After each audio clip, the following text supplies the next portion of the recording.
When you really focus on what matters, right, which is that employee happiness and the franchisee happiness, it's really easy to take care of the customers and get more customers because the core is that real strong, energetic force. And I think people miss that, right? I think every company should actually recognize that their number one most important metric is their employee happiness. It's the employee net promoter score. If you have super happy employees, they'll take care of your customers, which means you will have really happy customers. But if you're so obsessed about your customer, your employees will feel underappreciated and overworked and always stressed, and you're never happy with them. But if they realize you're so engaged with them, they'll take care of the customer for you. So you have a passion for fitness and the desire to start your own business. But launching a massively successful fitness business is extremely complex. The systems, operations, hiring, firing, coaching, sales, and marketing are critical to success. Where do you even start? This show will give you the answers.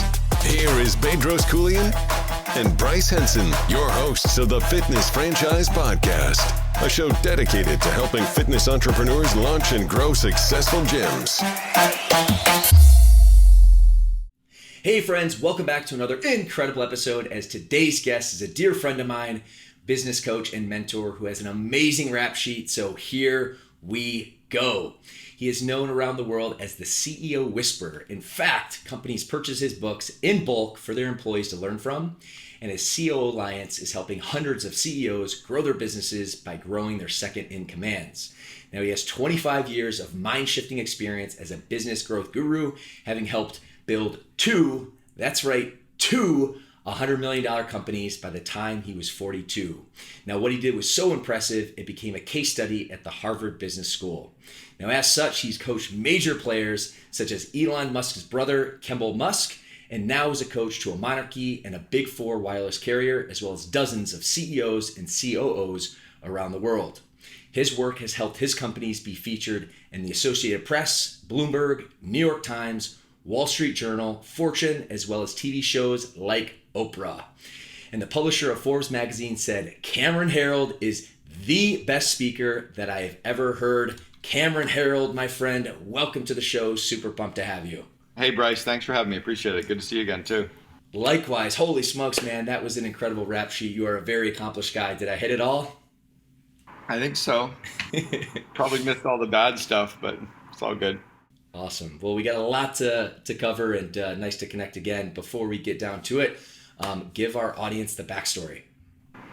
Wow, backstory. So I was groomed as an entrepreneur right from the get-go. My father was an entrepreneur, as were both sets of grandparents. They groomed the three of us in our family to be entrepreneurs. And for the last 25 years, my brother and sister and I really have all been running our own companies.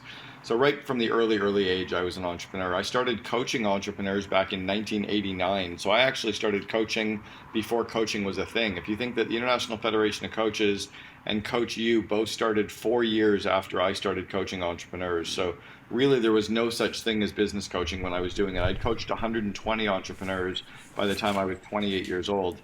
Got known for building a couple of really fast-growing companies. One that went on to become the largest residential house painting company in the world. That was College Pro Painters. Another went on to become the largest collision repair chain in the world, and that's Gerber Auto Collision in the US, Boyd Auto Body in Canada. Built a private currency company, and then I went on to join my best friend and took his company and really grow it. I came into 1-800-GOT-JUNK as the 14th employee.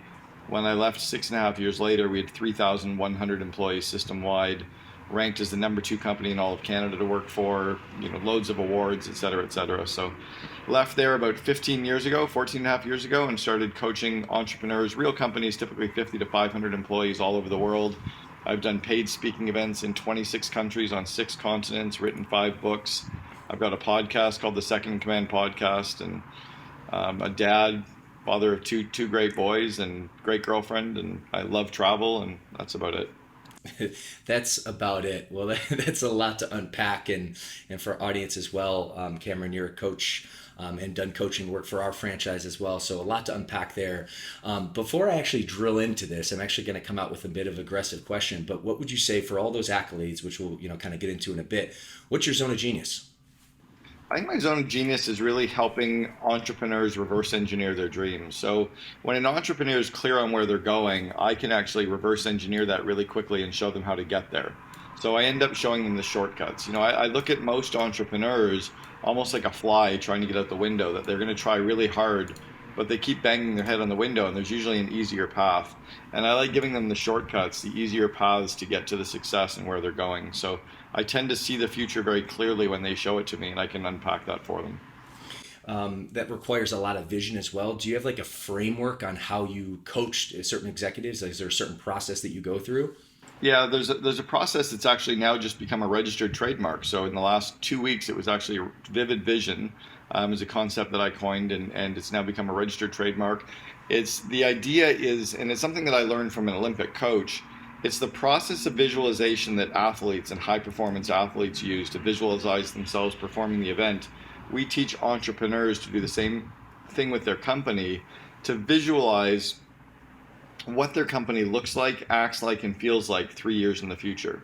And if they can see every aspect of their company, almost as if they were walking around their offices, kind of looking in on Zoom calls, describing everything that they see, describing the customer interactions, employee interactions, describing marketing and IT and finance and operations, almost as if it's already come true, and they end up with a 4 or 5 page written description of their company in the future.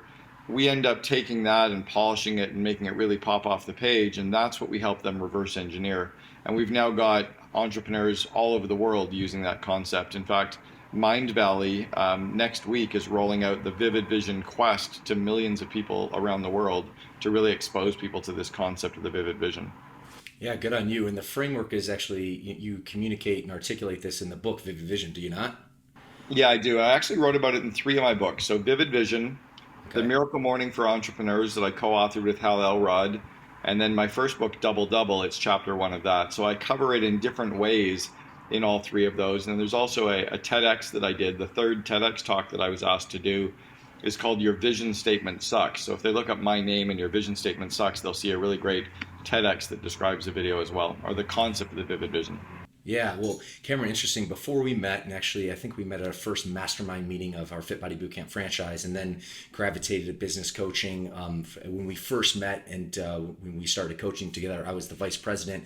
Now, as we talked offline, I've been promoted to the CEO position at Fit Body Bootcamp. But one thing that really stuck out was before we met was reading those 2 books, Miracle Morning and then Double Double. But it wasn't until that I read Vivid Vision that just like floored me. And I would say that, up until that point, because I also, not only do I serve our franchise, the franchise headquarters in Southern California, but I have 2 local gyms as well. And by creating a Vivid Vision for my team, I actually go through that vision, or when we first did it about 3 years ago, based off our coaching and based off the book Vivid Vision, end up creating the Vivid Vision, laying it down to my team, and it's something on a yearly basis that I just kind of circle, up. Do we do a training and go through? And I can tell you that has just been game changing, for my organization, and just getting everyone, on board and rowing in that direction. So I was just curious if you can kind of, showcase maybe some other success stories or drill into the concept a little bit more. Yeah, so once you end up with this 4 or 5 page document describing your company in its finished state, and you give it to a copywriter to polish it up and a designer to add your design elements to it so it feels like your brand, I like actually sharing it with all of my employees every quarter and having them reread the Vivid Vision every quarter so they're focused on where we're going but executing on today. I also like sending it out to my customers, my suppliers, my partners, so that they all read that Vivid Vision as well. Because if everyone who touches your company is familiar with where you're going and they're excited about that future, they all kind of conspire to make that come true. And the future is always a lot more exciting than today, right? It's a lot more exciting what you're building than what you already have. Yep. So you tell the media about it. You just share that Vivid Vision with everyone. And in the early days, it sounds like you're a bit of an idiot sharing it because no one can see it coming true, right? It's almost like you're super excited about your home being completely painted and the painters are just showing up. Your house isn't painted yet, but you're all excited about how beautiful it looks because you can see it when it's finished. So you just keep sharing it and sharing it and sharing it. And the more that you do, everyone can then see what the CEO can see. So then they can all figure out together how to make it come true. And how often do you recommend like a CEO or visionary updating that? Because I do it once a year, but you talk about sharing it once a quarter. And of course, things change, business is fluid, life is fluid. So how often, should our listeners, if they're going to drill into the concept, be kind of not only creating, but updating their vision? Yeah, they should only update it every 3 years. So let's say that right now you were drafting your 2000, like your December 31st, 2024 Vivid Vision, right? So you're leaning out 3 years. You're going to be rolling it out to all of your employees around the end of December, early January. So it's that 3 year push. Every 3 years you want to update that. So you really want to lock it in, unless there's a complete and utter massive shift to your world. Like maybe you're not allowed to have your gyms open for a year because of COVID, or maybe there's a global financial crisis and the mortgage market shuts down. But for the most part, there's enough of a certainty and enough of a direction that you don't need to change it. The key is to keep pushing towards that 3 year vision. But if you keep changing it all the time, people feel like you're kind of making it up as you go instead of really committing to that locked and loaded 3 year out vivid vision. Yeah, no, that makes sense. Okay. Additionally, in a book that we didn't actually address is a new book that you just came out, I think about 18 months or 2 years ago, I think right before COVID, was Free PR. And I'm curious if you can kind of storytell a little bit, because I want to go back to College Pro Painters and also 1-800-GOT-JUNK, and we'll really hit on those hard. But I know you really did an incredible job of really getting both of those companies incredible press. So if you can talk a little bit about Free PR and really how it helped both companies I just referred to.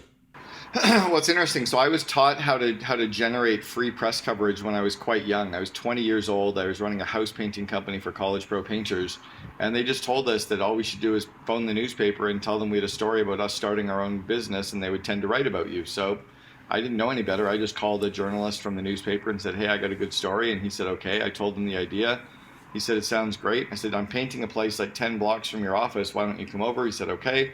Came over, asked some more questions, took a picture. I was in the newspaper the next day. So I was like, well, it's that simple. So I did it again the week after with a TV show. I landed that as well. And I didn't know any better until like 10 years later, after teaching all these entrepreneurs, that's what you do. And they were all landing press. I didn't realize that you were supposed to use a PR firm or you were supposed to use press releases. So at 1-800-GOT-JUNK, we followed that same path of just picking up the phone and connecting with journalists. We came up with 5 core stories that we pitched in every single city we operated in. And we would pitch the same story in Chicago for a week, and then we would move and pitch the same story in Boston and go through Chicago, San Francisco, like literally across the US like a wave. And we landed 5,200 individual unique stories about our company in 6 years, sorry. So it was just that understanding that the media needs content. They can't afford to go out and find it. But then it's really understanding what to do with the press coverage you get. You know, most people think, oh, it's great, I'm in Forbes magazine. You know, I've been in the physical print edition of every major magazine, including Forbes. So, you know, I'm online, sure, offline in the print edition, but it's what do you do with that that's important, right? So you get a link to it, you put it on your media page of your website. You share the link 3 times a year on Facebook, 3 times on LinkedIn, 3 times on Twitter. You email it out to your list once a quarter. You send it to the speakers bureaus. You ask your employees via a clickable link to share it on their social profiles. And then you buy ad traffic to those links to really push it out so that people are seeing the story and they're like, wow, you're everywhere. The reality is most people won't see the story unless you put it in front of them multiple times. And it's that third-party credibility that you're forcing in front of them that really powers your brand. So we call that in the book Free PR the digital trifecta, and how to take your earned media with your owned media and your paid media and have the convergence of those 3 things really blow up the brand. Yeah. Interesting how not only the value of getting PR, but leveraging that and amplifying that. And, you know, now I want to kind of dive into, you know, 1-800-GOT-JUNK a little bit more. And I know, you know, when I think of you, Cameron, I think of you as an author, as a coach, and then, you know, 1-800-GOT-JUNK and being on Oprah. So if you can maybe storytell, take us back to 1-800-GOT-JUNK. I know, you know, one of your close friends, Brian, who's a visionary, originally kind of started the company. You were COO for, I think, about 6 years. So you can take us through that path of really the story of 1-800-GOT-JUNK, if I can say that correctly, taking it from 2 million to over $100 million company, and then how you're able to, again, get media and then Oprah and how that all kind of worked out. Sure. So when I originally started with Brian, I was coming in to coach him and to coach his team to teach them what they needed to do to grow a successful franchise brand. They just sold their 12th franchise. They had no franchise training program, no franchise manual, no franchise sales program, no franchise marketing, really didn't have a program. They just had an idea and got some people excited about it. He had a good base location that was doing well, and another one up in Toronto that was getting close to 1 million, but they didn't know how to build it and scale it. So in starting to coach his team, they realized they didn't have the skills to do it, and they asked me to come on full time as their COO to help engineer that growth. The three things that I really focused on, the first one in that first couple of weeks was we raised our prices by 40%. The reality was no one was making money. The franchisees weren't making enough money, the head office wasn't making enough money, the guys in the trucks weren't making enough money. So everyone was working really, really hard, but no one can scale that. So we wanted to be more like the FedEx or the Starbucks of junk removal, which means we had to be more like a premium priced product so that we had enough money to do everything and to make money and to drive more marketing and brand. Mm-hmm. Second thing that I wanted to do was turn the company into a little bit more than a business, a little bit less than a religion. I wanted to be in that zone of a cult where the culture was so strong that you could literally grow because of the cultural kind of energy that would shift off of that. So we really, really worked hard at that. We ended up ranking 2 times in a row as the #1 company to work for in British Columbia. And then we ranked as the #2 company in all of Canada to work for. So it was that obsession around that. The third was franchisee profitability, really making sure that our franchisees were happy and profitable. We ranked as the #1 franchisor in the world in terms of franchisee engagement, positive 98% franchisee net promoter score. We beat McDonald's and Curves and Subway and Quiznos, beat everybody. So that was powerful. And then the last one was, how do we drive more and more press coverage about our brand? Because we didn't have enough money for marketing, but we knew the third-party social proof would really power the growth. It would drive the culture. It would make the energy strong. So it was just that relentless push on those 4 things is what made us successful. And, it takes a long time to get to the night before you become the overnight success story, right? Totally. And speaking of that and kind of showcasing and sharing with our audience, when we first started coaching at our franchise at Fit Body Bootcamp, because of the focus on relentless focus of profitability and some of the other initiatives that, you just know being an expert business coach, we were able to create our franchise advisory council, which is one innovation.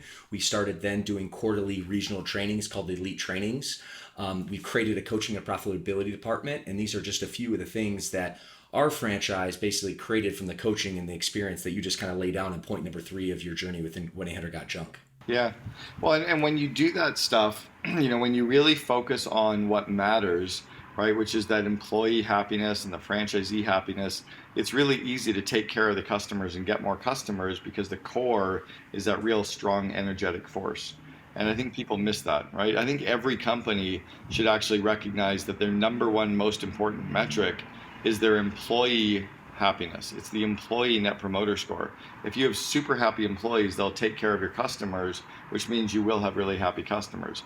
But if you're so obsessed about your customer, your employees will feel underappreciated and overworked and always stressed, and you're never happy with them. But if they realize you're so engaged with them, they'll take care of the customer for you. Yeah, amen. That's huge. And that's very relevant to our audience who are interested in fitness and business and entrepreneurship. We're going to have teams and have, groups of employees that need to work and really serve the mission and serve their clients. So now, on the same vein, again, within your experience and incredible success at When 800 Got Junk, when you synced up with Brian, the company was, again, $2 million in revenue. By the time you left, it was $100 million in revenue. You shared some of the strategies behind that. I want to, inquire how you got landed on Oprah and really what doors that opened for you. Sure. Well, it didn't actually open that many doors. The Oprah effect, is there, but it's what you do with the Oprah story afterwards that really matters, right? So it's how many other news outlets you can talk about Oprah. It's how many franchise partners you can talk about Oprah. But we were landing mass media everywhere. So the way we actually got on Oprah, it's a funny story. We call it laddering up the media. It's the more media you get, the more media you'll get. Like you just keep getting more. Mm-hmm. So we landed Fortune magazine, a half-page article in Fortune. And then that helped us land an article in the USA Today, in the money section of the USA Today. Oprah was reading that article in the USA Today and saw the picture of When 800 Got Junk, had an idea for a story, brought it into her team and said, have you heard of these guys? And they started laughing, saying, have you heard of them? They won't stop calling us. They've been phoning us every week for like 13, 14 weeks. And they're pitching us, they're giving us all these stories. And she said, let's just do a story with them. So it was because we were using the same model to land Oprah as everybody else, right? We were phoning them, we were emailing them, we were sending them letters, we were giving them ideas on stories and trying to get them on a phone call. But because the other press was that third-party credibility, that's what ended up opening the door. Interesting. And then, but that in mind, though, you've been able to leverage that for years and years after. Would that be fair to say? Exactly. It's all about what you do with that. Like, so I think every press story you land is like a log. So if you've got 4 stories, whether it's Oprah, Forbes, Fortune, whatever, you got 4 logs just sitting on the ground. Mm-hmm. Now the key is, how do we light those logs on fire? So that's, how do you share them on your social media platforms? How do you email it out to your list? And remember, we landed Oprah in 2003. Facebook didn't launch until 4 years later.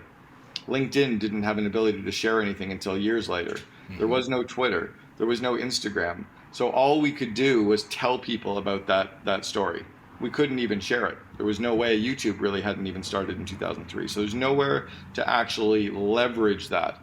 But what you do with that story, and the more places you share it, the more places you talk about it, and then driving traffic to it so more people see it, that's where you get the real boom from. Yeah. Incredible, man. Like, hats off. I still see 1-800-GOT trucks rolling around, and you're the first person I think of. So job well. So that all said, though, and we've talked about like your incredible success and sharing some golden nuggets here. For audiences thinking, man, this guy, anything and everything he touches puts to gold. Now, I want to be transparent and vulnerable. And I know, from many of our coaching calls and conversations, you're very open about this. The tail end of your 1-800-GOT junk is, it turns out, like, I don't know if it's a falling out, but ultimately you and Brian decide to kind of move different ways. Can you talk a little bit about what happened and also the challenges and the learning lessons through that experience? Yeah, so we recognized about 3 years after I got there, 3 or 4 years, that we were going to start to need to level up our leadership team. We needed to get our leadership team up to the next level to continue our growth. So we had 6 members of the leadership team, and over 3 years, we replaced each of those members of the leadership team, and then I was effectively the last one to get replaced. My best friend, Brian, grabbed me on a Thursday morning in mid-May 2007, and he said, "I think we're done." And we both started to cry and realized that he was right. I was the guy to get us from 2 million to 106 million, but I wasn't the guy to take us from 106 million to $1 billion. So I left the organization. I did a speaking event for him 2 days later, did a bunch of other ones over the months for him. They took 12 months to find my replacement. They brought the former president of Starbucks in as my replacement. She came in and said, "What a cute little company." And when I was leaving, I'm like, "Oh my God, it's so big." Yeah. Unfortunately, she didn't last. She was only there a year, and then Brian fired her because of just some corporate politics was happening. It wasn't working out. She was the wrong culture fit. He took another 12 months and found a lifelong friend of mine, a guy that I started a fraternity with 34 years ago, Eric Church, to come in and join. And Eric's now been there for about 9 years as the second in command. And they went down from 106 million down to about 75 million due to the recession, global financial crisis, all the restructuring. But now they're about a $450 million system-wide sales brand. Wow, that's Eric would have been horrible being the COO for the first 6.5 years, but he's been amazing for the last 9. Interesting. Okay, cool. Well, now shifting gears to College Pro Painters, because again, you have a laundry list of credentials here. If you can share some visibility on basically how that opportunity came to be, what your role was, and again, some learning lessons and some big nuggets and takeaways for our audience. Yeah, College Pro Painters, when I joined in 1986, was a franchisor operating in Canada and a few areas of Boston, granting a franchise to university students for 1 year to paint houses. And they had a good brand and they had good systems, and I saw a flyer on the ground that said earn $10,000 and run your own business. I said, fucking A, that's for me. So I decided, I got in, I got awarded a franchise. I signed a 67-page franchise agreement, which terrified me. Bought my trucks and ladders and started to hire people and paint houses. And we, I think that first summer painted about 100 homes. I had 10 employees. Did that for 3 summers, and then I joined the head office to start coaching and recruiting, training, and coaching franchisees for them. Over 4 years, I recruited, trained, and coached 120 franchisees that reported to me. And one of those was Kimball Musk, who was Elon's brother. Mm-hmm. Another one was Peter Reeve, who built Solar City. They both reported to me in 1993, so I taught them how to run companies. And that was really what I would call my real-world MBA, because we had 4 months to go out and recruit and sign 800 franchises. So imagine signing 800 franchisees in 4 months. And then we had 3 months to train them, to get them all completely up to speed. And then those 800 franchisees hired 8,000 painters in a month. We had to train them to do that. And then in 4 months, we produced $64 million in house painting. And then September 1st, all of them quit and went back to university. We would get drunk. We'd wake up September 2nd and we would do it again. So I did that for 4 years. So I was in the top 30 people of an organization that had to hire 8,800 people every year. So when you're starting to do that, you become operationally world class at recruiting, interviewing, selection, onboarding, training, and the leadership development of people. In fact, I launched a course recently called Invest in Your Leaders. And the whole Invest in Your Leaders course are the systems that we use to grow our franchisees and that I use to grow franchisees at 1-800-GOT-JUNK. And they're probably a big part of my coaching programs as well. Yeah. So, I mean, without going to full detail, because certainly the call to action would be get the course, but can you share some nuggets there? Because I'm looking at this from a franchising perspective, and there's tons of value, right? You know, paint by numbers business, but recruiting, hiring, training, developing. I mean, these are just fundamental from a franchising world, but just really any business that our audience is definitely going to, you know, take on that endeavor. So can you share some insights and basically into that world? Yeah, so, you know, I think at the end of the day, most businesses train people on what we do. Like we train you on painting a house. We train you on running a fitness program. We train you on running a fitness business, right?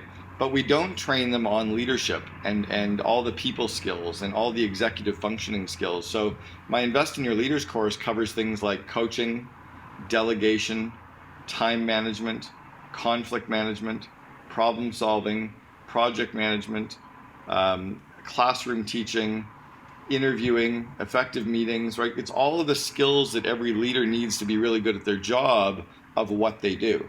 And that's the stuff that most companies don't train people on. So I packaged it in a way that it's just, you know, pre-tests, videos, written information, and post-tests to let people train their managers and leaders so they can then go and grow the company. Yeah.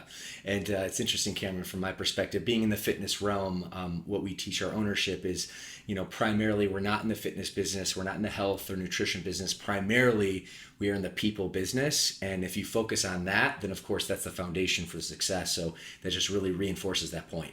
Yeah.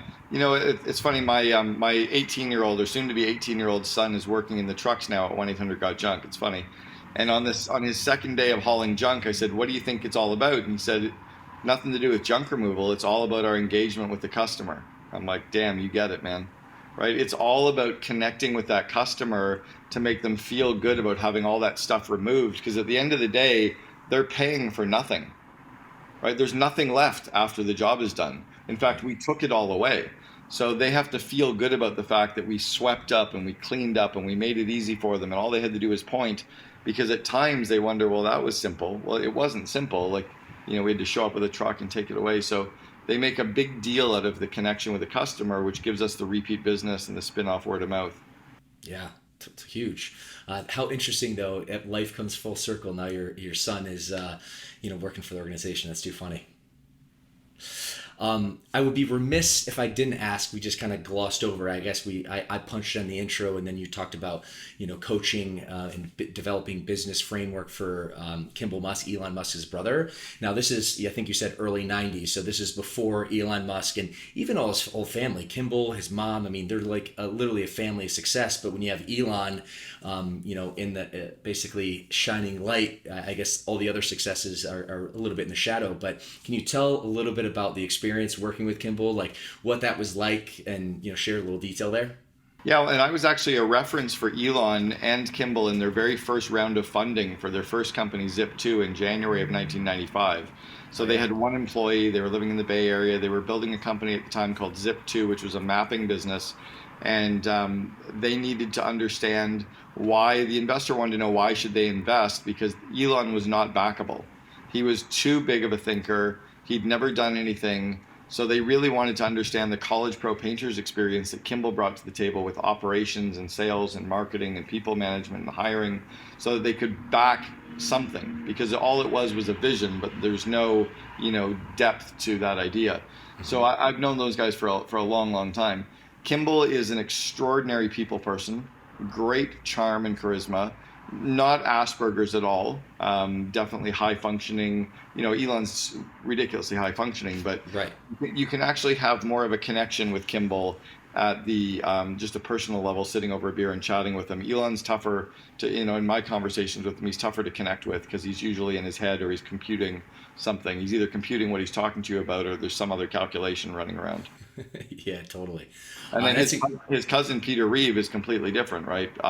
Peter was a very tough franchisee for me to manage. He wasn't that strong.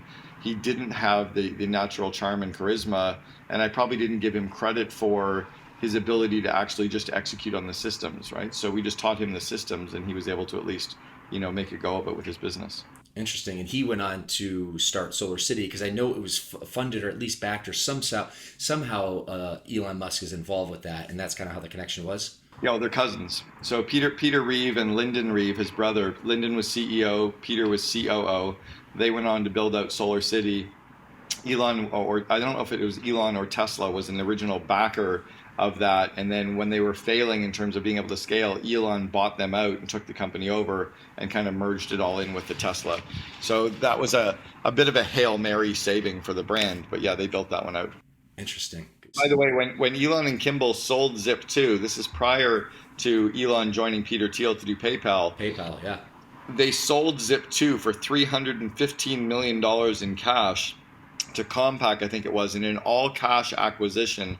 It was the largest all-cash acquisition in tech history. So, they were very, very successful, and people don't even know of Zip2. But that's really, other than SpaceX, that's really the only company he started. He didn't start Tesla. He bought it from Ian Wright and Martin Eberhard, he was an investor in Tesla, and he bought them out to then run it. He didn't start PayPal. Peter Thiel did. He joined Peter, and then he started SpaceX. So, they forget about the one company that really set him up for all the success, and that was the entrepreneurial venture. Yeah, interesting. And I'm a huge student of Elon Musk. He's, literally to me, if I could meet one person in the world, it'd be him. Well, if you read his biography, the College Pro Painters is mentioned in his biography, and that's because of me and the introductions and the. So Kimball called me the night that I did the phone call with the venture capital firm, and he said, "I don't know what you told them." I said, "Oh my God, did I screw it up?" He goes, "No." He said, "We asked for 600,000. They gave us 3 million," and that was in January of '95, and that was a lot of money back in '95. That's a lot of money today. But to that point, it's interesting because, studying Elon Musk and all that, I always find it so fascinating. Zip2, and I didn't know the exact figure. I knew it was, well over $100 million. But like for any mere mortal, that would be like the highlight of their career, of his career. But little do we all know, or I guess we all do know that, he went on obviously to create and I guess partner and continue to run all these incredible companies. Yeah, it's pretty amazing, and I think it is their complete kind of relentless and drive and focus is one thing that gets them there. They are completely maniacally focused for sure. Yeah.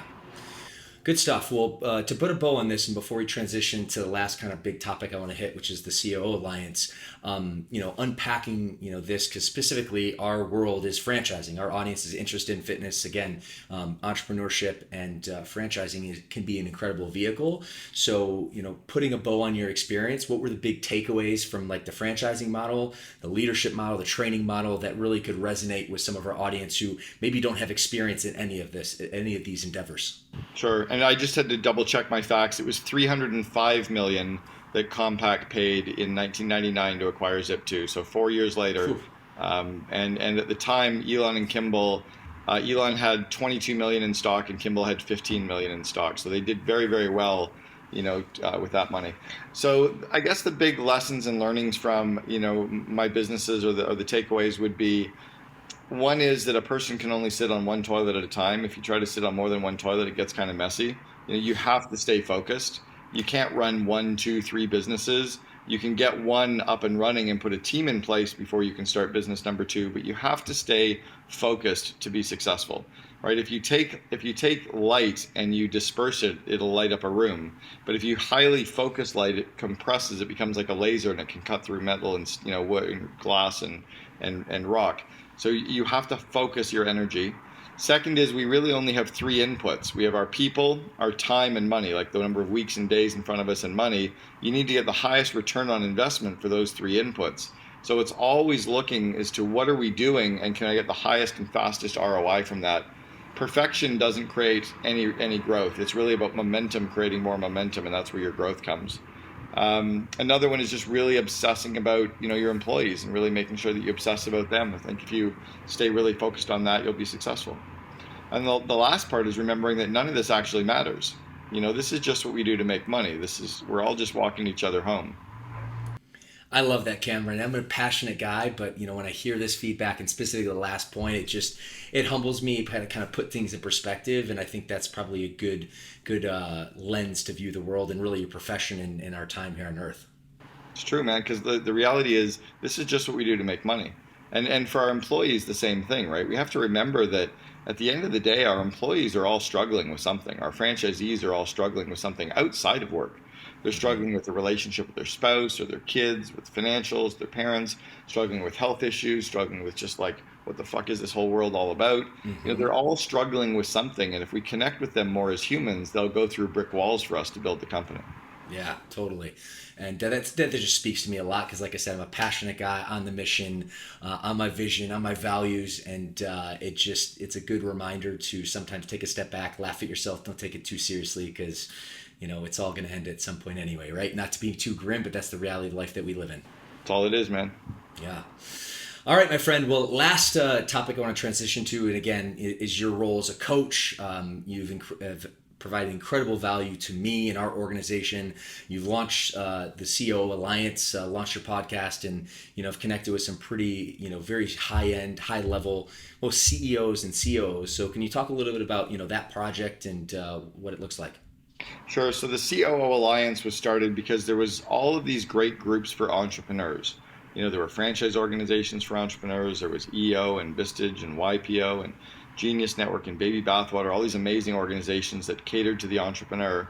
And there were organizations for lawyers and engineers and doctors and marketers, but there was never a place for that second in command to go and spend time with each other without the distraction of the CEO and founder being around. So we have members that have the COO title, the president title, the VP Ops title, it doesn't matter, as long as they're truly the second in command to the entrepreneur. And it's an organization where we meet online every month. They have a 3-hour event online every month. We've got members now from 17 countries around the world. We have 3 in-person events during the year that you can pay to come to those as well. But yeah, it's just an organization where they get to spend time working on their skills and coming up with new systems to actually scale their company as well. And then the Second Command podcast was started just as a way to get the rest of the story. We hear the stories of the entrepreneurs, but I want to know the rest of the story. I want to know how they really built the company. And often that's the COO giving us some of the inside scoop on how these amazing brands are getting built. Yeah. What would you say within, I guess, not necessarily the podcast, but the Alliance, what are the big breakthroughs or takeaways that you see on one hand, right? And the flip side, what are the common struggles or just common challenges that, business owners face that really are, across all industries that our audience could kind of get some insight and value to? Well, one of the big ones that entrepreneurs struggle with is focus, right? Most entrepreneurs are ADD. They're very bipolar, so they're very manic and lots of energy and enthusiasm, and they come up with all these great ideas they want to start right away. So they're perpetual motion machines, right? That are just go, go, go, go, go. Their problem for them with that, though, is that they're causing too many disruptions. All of those ideas are causing ripple effects and waves in the organization that are sometimes hurting themselves. So the COOs just think differently. So for entrepreneurs, at some point, you need to bring in that second in command to help you scale the company.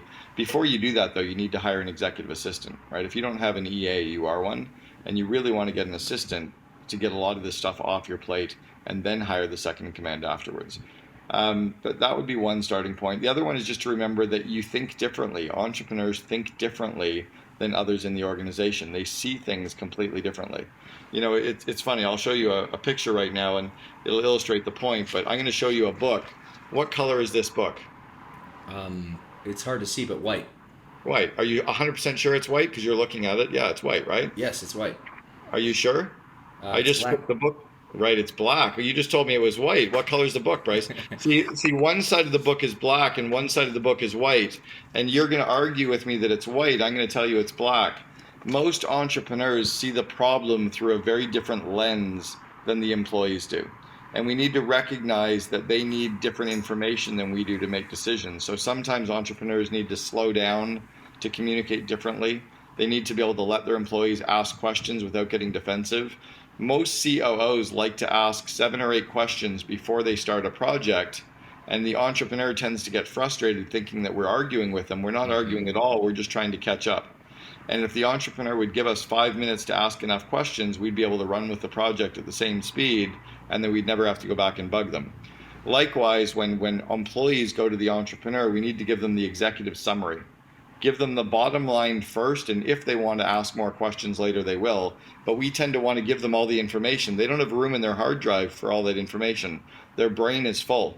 So you need to talk to them differently. So that's something that struggles across all industries, is CEOs and COOs and employees are just very different animals. Ooh. Cameron, that is gold. Audience, if you don't have a business and you're about to jump in and really take the coaching, that is gold, because in my, which pales in comparison to you, Cameron, but my 10 plus years of business acumen, the perspective, the way you just talked about communicating upwards to a CEO versus, the other side of the coin, that is just spot on. So I really, really hope our audience just really, rewinds and hits that clip again, because that is so true. Totally. All right, Mr. Herold, you've been so gracious with your time. I know we have a few minutes left. I want to transition to the lightning round, if you're up for it. All right. For our audience listening at home, what would you say is one big, unique value bomb, and you've shared a lot already, something that an entrepreneur or a business owner should know, but maybe they don't? From your perspective, what would be one big value bomb that you could share? No one cares about perfect. Good is good enough. The reality is, no one has ever asked for your university transcript to see your A+ grades. No one needs every project or process to be an A+. A B- is good enough, and momentum will create momentum. So you've heard of minimum viable product. I call it minimum viable everything. Just get it done and get it out the door, because that momentum will create momentum. Cool. Awesome. What has been your lowest entrepreneur moment or business moment in your life? How'd you overcome it, and really what was the lesson there? I could talk about getting fired by my best friend, but there's not as big of a lesson in there. I'll talk about how I was really growing my business very, very quickly, and I didn't have an eye on the financials, and I was making so much money and so much profit that I started spending it really quickly on a home renovation, buying a new home, taking trips, really kind of growing fast. And then all of a sudden my accountant told me I owed $420,000 more in tax than I thought I did. And I went, holy shit, where am I going to get that money from? So I had to figure out in 3 months how to make $420,000 in profit. And it was a great lesson, because it taught me the focus of, what can I focus on to grow revenue? What can I focus on to grow gross margin? What can I focus on to cut my overhead? Where can I cut personal spending? And I got super highly focused. And then I put the systems in place to be able to manage that ongoing afterwards. So it was a huge lesson from a big gulp. And I did get it done. Good work. All right, next up, passion. And I kind of talked to you about, and this from me, I'm a passionate guy. I love fitness. I love, coaching and helping people. Cameron, from your perspective, from all your credentials and kind of where you're currently going, what's the biggest source of passion in your life today? Travel. I'm actually in the process of moving my personal tax base to Barbados, moving a company to Barbados, and being able to start living globally. I'll be living in different cities around the world for 2 months of every quarter, and then back in North America 1 month per quarter. So literally legally being off the grid. And we're going to be starting to live in Florence in mid-September for the first kind of 6 weeks of the fall. Good on you. And this is something we didn't talk about, but obviously being friends on social, you were just in Mexico City. I feel like you had a great trip there. What was that all about? I'm obsessed with vacations right now. By the end of August, I'll have taken 12 weeks vacation since January 1st. So Mexico was just a 3.5-week road trip with my girlfriend, where we wanted to see some of the interior cities and villages of towns of Mexico that people don't normally go to. We normally think of Mexico as all the beach towns and coastal cities, but Mexico has some incredible interior towns and villages. So we spent 3.5 months exploring those. Beautiful. All right, next up, before all the success, the Cameron Herold that we're sitting in front of today or listening to today, think back to your younger self. What was, one big obstacle in your way? What was holding you back from being the guy you are to now, and how did you overcome that?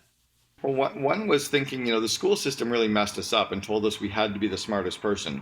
We had to work hard and memorize all the information. So what really held me back was that. because you don't have to be the smartest person. You just have to know who they are. You don't have to know all the information. You just have to know how to find it or know the person that can find it. So it was allowing myself to delegate more and outsource more and hire freelancers more and to get other smart people doing the stuff so that the business would scale and stop doing it myself. Awesome. All right, next up, you being an expert coach and coaching, consulting many different very successful organizations, CEOs, you give great coaching advice. What would you say was one of the best pieces of advice that you've ever received, and why? Well, one that I've ever received is to listen twice as often as I talk. God gave us 2 ears and 1 mouth, and we should use them in that ratio.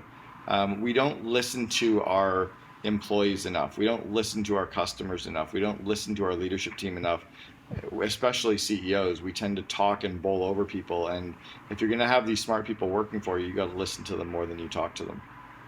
Awesome. Next up, leaders are readers, and you're an incredible author that has put out a lot of great content for people like me to read. What would be your best book recommendation? And I'll stop for a quick second. My book recommendation on this podcast would be Vivid Vision by you, because again, just reinforcing that, it's just been so game-changing for me and my leadership and my business. But aside from the incredible books that you put out, what would be a book recommendation that would really speak and our audience would get value from? I'll give 2. The first one is The Hard Thing About Hard Things by Ben Horowitz, and it's written in sound bites, 3-page chapters. That's very easy to digest, and it's about how the internet companies grew in times of crisis and fast growth, and some really great take-homes in that. The second one is Insanely Simple, and it's about the 10 principles around simplicity that they used inside of Apple to build such an incredible organization and yet keep it simple. Apple has never been a corporate giant hairball, right? It's never been this bureaucratic mess. It's just a very kind of lean, high growth, and there's some really, really great take-homes in there for every business as well. Awesome. Cameron, I got one more question left. This has been incredible, and we appreciate you so much. You've dropped a lot of good value and knowledge bombs. What would you say, for our audience who are interested in fitness, interested in becoming entrepreneurs, entering into the the business space? What would be a last piece of parting advice that will help them in their pursuit of business? You're never going to get it all done, right? You'll never get your to-do list done. So stop working at night and on weekends to catch up, because you're never going to catch up. Give yourself like the 8 till 5 or 9 till 5 or 9 till 4 every day that you work, and work really hard and focused, and then disconnect hard. As soon as you and I are done, I'm done. I'm done for the day, going to the gym to work out with a trainer, disconnecting, having some dinner, hanging out with friends. Like, I won't work at all this weekend. I literally am off the grid and disconnect, because you're always going to set more goals. You'll build something bigger. So you're never going to catch up anyway. So stop lying to yourself and get a life. Amen to that. Cameron, where can our audience connect with you at? Yeah, if they listen to the Second Command podcast, all of my information is at thecameronherold.com, and it's Herold. All 5 of my books are available on Amazon, Audible, and iTunes. The Invest in Your Leaders course, for sure. They should go there, investinyourleaders.com, but they'll find me. Beautiful. Well, Cameron, before we shoot today, I just want to thank you for being on the show, but more importantly, just thank you for being the guy that you are, this incredible mentor and business coach to me, to our brand, to all the followers, and really the people that you've impacted. And most importantly, which I love working with you, and really one thing that I love about you is you just say it how it is. You mean what you say what you mean, and I derive a lot of value from that, and I know our audience will as well. So I want to acknowledge you for that, and again, thank you for being on the show. Oh, you're welcome. Thanks very much for having me, Bryce. I appreciate it. Awesome. Well, friends, I know you got a ton of value today, so assuming that you did, go ahead and like and subscribe on our YouTube channel, and then write us an awesome review on iTunes. That way we can keep producing this incredible content for you for free. And that's all for today. Thanks you again. And again, thank you, Cameron. You're welcome. Thanks, Bryce.